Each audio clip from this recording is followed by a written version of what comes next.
Hello, my name is Eric and I'm doing another one of my photography vlogs called One Body, One Lens, One Roll, One Day.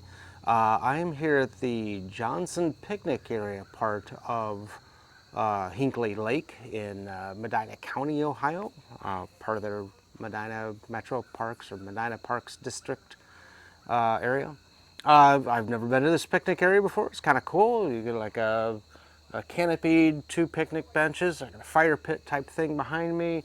I got swing sets over there for the kids. There's a big long path. I'm seeing lots of walkers come by and joggers, so really cool place. It is a nice October morning. Sun is out, so get some cool shades and stuff like that. I have a bizarre camera today. I came across this. It's like, ooh, this ought to be fun to try. This is a Ricoh, and I might pronounce it wrong, but it's a Mirai, M-I-R-A-I, Mirai.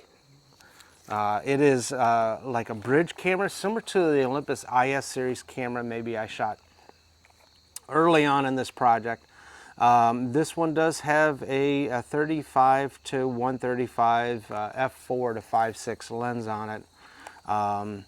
This one will auto DX code the film. I do not see an ISO override. So remember, if you need to try to adjust your speed, either you might have to use the exposure compensation, which is what I'm going to be doing today because of this particular film. Or you'll need to black out the DX code so it defaults to 100, which I could have also done. It does have some cool controls on it. I can get into the aperture priority. I can get into full manual. It's got a pretty decent macro on it. This is just a weirdly shaped camera to the extent that it even has a grip on it. I thought that was kind of interesting and kind of weird. So you would hold it like this, very, very stable. It does have a little bit of a pop-up flash that kind of pops up kind of funny. This is a really, really unique camera. It does use a battery that's not seen so much anymore. It is called either a CRP2 or a 223. Again, depends upon manufacturer, but either one of them. I think I've got a CRP2 in here. It's a 6-volt kind of double pack lithium. Typically those double packs, the CRP2/223 or the 2CR5 batteries will last you 40 to 50 rolls of film before you got to worry about it. Fluctuate a little bit by how much you use the flash, but typically it would last quite some time. And I would, back in the day would say, hey, if you shoot a roll of film a week, maybe once a year you got to be changing out your battery. So maybe have someone get you a stocking stuffer for the holidays or your birthday or something like that. If a very young niece or nephew or son, daughter, says, well, what can I get? Mom or dad say, well, get them a battery. That way they can keep taking pictures. All right, today's film, some Kodak Max 400. This is not from a batch that I've used before. This was given to me by a friend of mine to help me out with the project. It did come alongside some Fujifilm, which I figured was about 15 to 20 years out of date. So I'm going to assume the same thing on this. Now, because the DX code in this camera is going to default to 400, but I want to try to pull it back 2 stops to shoot it like 100, I got to do one of 2 different things. Either black out the DX code. I did not bring my gaff tape with me, so I can't do that. Or I can use the exposure compensation in this camera, which I will do until it's overexposed by 2 stops. Now, hopefully this film has not been heat damaged or x-rayed or anything else like that, but that's half the fun of shooting film. You never really know till you get your results back. And if it's a bad roll or it's of an oops episode, guess what? I'll show you my mistakes. All right, so I'm going to load it up. I'll leave the video camera rolling. Some of these guys have a button lock and then a slider. This one does, so I'm going to button lock. Slider pops right open. Stick it right into the take-up side. Now, with a lot of these auto loaders, you just kind of pull your film out, lay it on so it gets to the far side of that roller. Sometimes there's a indicator, an orange tab, a red tab. This has got a little green tab right there. put it to there, close it up. It should advance to the first shot. And it's telling me it has advanced to the first shot.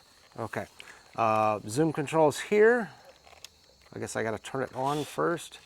So zoom control, it's a little slow. So this camera, you know, may not be the fastest of zooms that it had, or maybe the motor drive's starting to get a little sluggish and things are starting to wear out. But what I need to do is set my exposure comp to +2, which I'm going to do. So now I'm +2. So now it's overexposing by 2 stops. That'll get me to the ISO 100 equivalent that I wanted to aim at. A couple other neat things about this camera. On the LCD screen up here, as you point and push your shutter button down halfway, it'll actually tell you the range that it's locked onto. I thought that was kind of a unique thing. Just telling me I got a full battery. Let me take some photos. Let me see what I can get. Okay, so underneath the camera is 2 more controls. You've got one that turns that beep on and off that you may be hearing over the mic, and that's telling me, hey, I've got focus. The other one is for automatic, which is what I'm in right now, or manual controls. And I might flip that over to manual and see what I get. And touch my shutter button down halfway. Or maybe it's manual focus. I might have to read up on that one. Okay. So it does have motor drive options and bulb options if you want to do longer exposures. It does have a mid-roll rewind, so if you're shooting your roll of film and you get shot 20 and it's like, you know what, I don't need these last 4 shots, I'm just going to kick in the rewind and turn it in. You totally could do that. On this side there is a manual focus button, so you can do some manual focus. It does take a weird cable release up here. Kind of reminds me of the cable release that Pentexes use, which would be, and I don't remember the exact term for the Pentex cabled remote, but it's actually the same one that the Canon Rebels and a few of their other cameras use, which would be an RS60. I'll check that at home. I don't have my cable release for me right now, but I'll check it. Maybe it's the same. Maybe it's the same one. It can take an external flash, but it is a weird external flash because it mounts on a disc type shoe. So you can take this piece off, unscrew it, and then you could put your flash. Again, it was a weird twisting hot shoe, not the normal slide on like a lot of the other cameras have.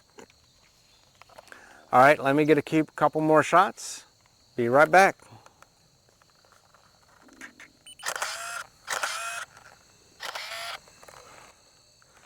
Now, the only thing that I've noticed playing with this is that the zoom control and the shutter button are in a weird spot, such that with the grip, I've got to move my finger, which forces my hand to move a little bit. Not a terrible thing, but something that you're going to have to get used to if you get something like this. Or you can move the grip up all the way and kind of shoot like this, which is, again, also kind of weird. So I like the handle down. All right, let me get some more shots. I'll be right back. So I used the macro on it on some flowers over there. It's actually a pretty nice macro. I mean, it didn't get me super tight, but got me tied in on a nice cluster of flowers. I got 1 shot left, at least according to this anyway. Let's do a vertical. Well, says I'm going to get an extra one. That's always good. Alrighty. And there it kicks into rewind. Automatic. I'm going to put the handle back up here. Zoom was a little slow, but you know, just maybe waking up a camera hasn't been used in 20 years because it seemed to start acting okay. Focus was pretty accurate, nice beeping. So you know, that sounds like good. This camera, I think, is fully functional. So today we were at the picnic area in Hinckley Lake area, Medina County. Today's camera was a Ricoh Mirai. I'm not sure how to pronounce it, but M-I-R-A-I, Mirai. Almost like a Mirage, but maybe just Mirai. It had a 35 to 135 f4 to 5.6 zoom on, so kind of a good normal zoom. Today's film was some expired Kodak Max 400. I did not know the condition. I did not technically know the age of the film, but I got it from a friend who gave me some Fuji film that was had a Walmart stamp on it, and it was some Superior film, which I know has been discontinued for, I'll say, a good 15-ish years. So I went ahead and overexposed it by 2 because I don't have ISO override on this camera. So the overexposure by 2 should help out making the negatives a little darker, a little denser, not darker, but denser, and hopes that the film just being normal aged in an unknown condition, that'll help get me some good exposures out of it. Photos will be posted at the end, so feel free to give a thumbs up if you like them. If this is a bum roll, that's okay. I'll show you the negatives and it's a bum roll. Feel free to subscribe. New episodes come out every Friday and every Saturday with some bonus episodes that happen every now and then. My favorite bonus one so far was the Mansfield Reformatory, which I shot 6 or 7 rolls of black and white there, including some infrared stuff. So if you like cool, spooky places, that's a cool one to watch. All right, feel free to comment on your experience with Ricoh cameras or expired film. If you've ever shot this guy before, if you look at it and go like, what the heck is this thing, go Google it and look it up. Thanks for watching. We'll see you next episode.